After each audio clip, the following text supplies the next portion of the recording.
मित्रों, इस जीव जगत में यदि कोई सबसे बड़ी चीज है तो वह क्या है? शांति। और इंसान आज शांत नहीं है। और मैं जिस चीज की बात कर रहा, जिस शांति की बात कर रहा, वह शांति ये नहीं है कि आप एक कमरे में बैठ गए जहां पे आवाजें नहीं आती, आप बोल नहीं रहे। शांति वह है जो अपनी मस्त में, अपनी लय में चल रही है। पेड़, अभी बसंत आएगा, आप देखना पेड़ों से पत्ते गिर रहे होंगे और एक सरसराहट की आवाज आएगी। आप ऐसी जगह जाना जहां पे कोई ना हो, केवल आप। वह भी शांति है। वह सरसराहट की जो आवाज है वह भी शांति है। यदि आप नदी के बहाव को देखते, उसकी जो आवाज है, क्या होता कि हम लोग अभी शहर में रह रहे हैं तो हमारी जहाँ पे हम रहते हैं रानीपुर में, हालांकि वो नगर पंचायत है, छोटी सी कस्बा है, लेकिन फिर भी कई बार ऐसा हुआ कि दोपहर में हमारे वहाँ से एक सुखनई नदी निकली है, तो हम दोपहर में कभी कभी जाते थे तो नदी का जो बहाव है, अब दोपहर में कोई नहीं वहाँ पे, तो जो धाराएं हैं वो बोल रही हैं और उन धाराओं को हम सुन रहे हैं। सर की आवाज आ रही है, वह भी शांति है।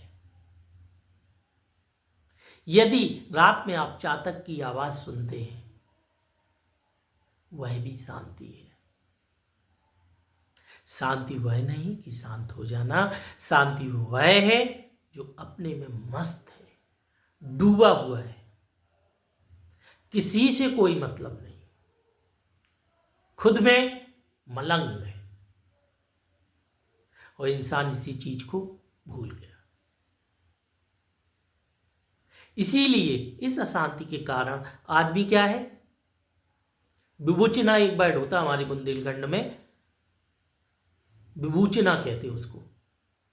यहां पे आदमी विभूचा हुआ हो गया है। उसे पता ही नहीं क्या कुछ रहा है, कर कुछ रहा है,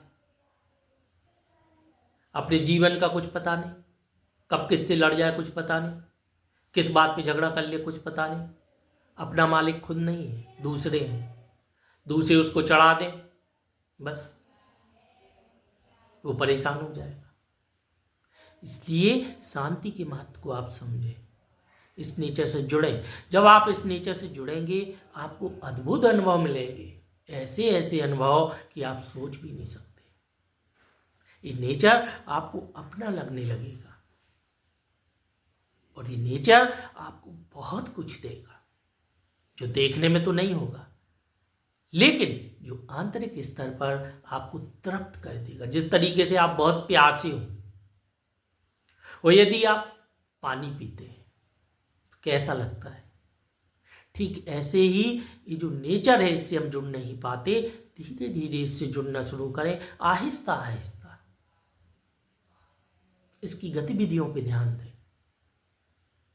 जैसे आप एक काम करें, कोई भी फूल है उसको निहारें, देखें,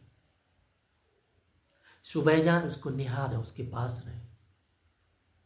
शुरू में तो ऐसा नहीं होगा, लेकिन आपको प्रतिक्रियाएं मिलने लगेंगी, उससे 100% मिलेंगी, क्योंकि वो भी एक जीव है। इसलिए आपको इस नेचर के साथ एक होने की कोशिश करना है। और जिस तरीके से यदि हम इस तरीके से काम करेंगे तो हम इस नेचर से घुल मिल जाएंगे और इसी में बिखर जाएंगे। और यही तो हमारी परिणति है कि जिससे अलग हुए उसी में बिखर जाना, उसी के पास जाकर उसके चरणों में जुड़ जाना या उसके साथ उसके गले लग जाना, बस यही तो है। और फिर क्या है? यही जीवन है, यही जीवन का मर्म।